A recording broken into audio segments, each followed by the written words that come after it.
다음 주제 바로 넘어가시죠. 순위 공개합니다. 네, 이 노래와 관련된 주제를 한번 얘기를 해볼게요. 순위 확인하겠습니다.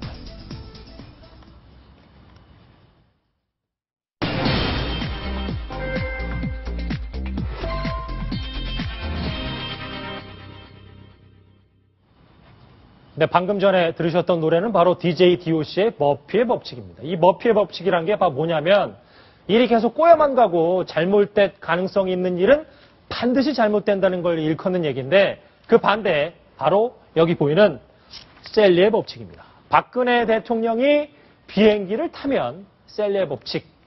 그러니까 잘 되는 집안은 가지나무에 수박이 열린다. 뭐 이 정도로 해석해도 될 것 같은데 조수진 차장. 네. 이 박근혜 대통령 비행기 타면 셀리의 법칙. 그러니까 외국 순방 나가면 좋은 일이 계속 생긴다는 거 아닙니까? 그렇습니다. 외국 순방만 나가면 대체적으로 지지율이 오릅니다. 예. 박근혜 대통령이 굉장히 어학 실력이 좋기 때문에 영어나 프랑스어나 스페인어 같은 외국어로 연설을 하게 되면 특히 국내에서도 그런 감탄사가 좀 나오죠. 예. 네. 특히 박근혜 대통령은 이 인사 파동을 거친 직후에 외국에 가서 연설을 하고 돌아와서 어느 정도 지지율 만회하고 다시 한번 국정 운영의 동력을 잡는 그런 패턴이 지금 반복되고 있습니다. 지금 보면은 이제 박근혜 대통령의 지지율이 지금 추이가 나오고 있는데 지금 이제 9월 넷째 주 49%나 됐는데 이게 지금 보면 세월호 참사 4월 16일 세월호 참사 이후 가장 높은 지지율이라면서요? 그렇습니다. 4월 16일 세월호 참사 이후에 가장 높은 지지율을 보이고 있는데요. 예. 이번 북미 순방 이후에도 지지율이 5%나 올랐습니다. 5%포인트 정도. 네. 그리고 첫 방미 때죠. 작년 5월에 윤창중 대변인의 성추행 사태에도 외국에 다녀와서 6%포인트가 상승한 바 있고요.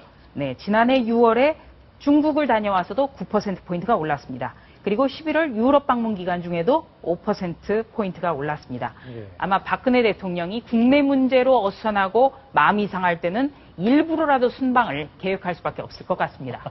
이러다가 대통령 전 세계 다 돌아다니는 거 아닌지 모르겠습니다. 근데 보면 아까 윤창준 대변인의 성추행 스캔들 청와대에는 악영향을 미칠 수밖에 없는 것에도 지지율이 올랐고 네. 여러 가지 지금 대통령의 셀리의 법칙이라고 해서 이렇게 49%까지 오른 거를 볼 수 있는데 이 보면 2년차 조금 지나서 역대 대통령들 지지율을 보면 박근혜 대통령 지지율이 좀 높다는 걸 알 수가 있겠죠? 네, 그렇습니다. 이건 박근혜 대통령의 어떤 특성과 무관치 않은데요. 예. 우선 박정희 전 대통령의 후광 효과라는 게 있고요. 또 영남이라는 보수층이라는 단단한 지지 기반이 있습니다. 박근혜 대통령의 정치적 고향 바로 대구 아니겠습니까? 그렇죠. 그리고 또 최초의 여성 대통령입니다. 그렇기 때문에 상대적으로 덜 흔들리는데요. 특히 새정치민주연합이라는 약한 야당이 박근혜 대통령의 견고한 지지율을 그대로 고착화시키는 어떤 1등 공신이라고도 할 수 있습니다. 지금 야당의 지지율이 20%를 전반적으로 넘지 못하고 있기 때문에 예. 이 박근혜 대통령 49% 어떻게 보면 굉장히 큰 숫자라고 볼 수가 있고요. 이명박 대통령의 경우에는 2008년 취임 원년에 광우병 파동으로 굉장히 고통을 받았죠. 그런데 2년 차에도 제대로 수습을 못하고 또 2009년 5월에는 노무현 전 대통령 서거까지 있으면서 취임 직후보다 무려 13%포인트나 떨어졌고요. 예. 노무현 전 대통령은 취임 당시에 지지율이 무려 75%였습니다만 2009년, 그러니까 2년 차 때 2003년 행정수도 이전을 강행하면서 지지율이 반토막 이하로 떨어졌습니다.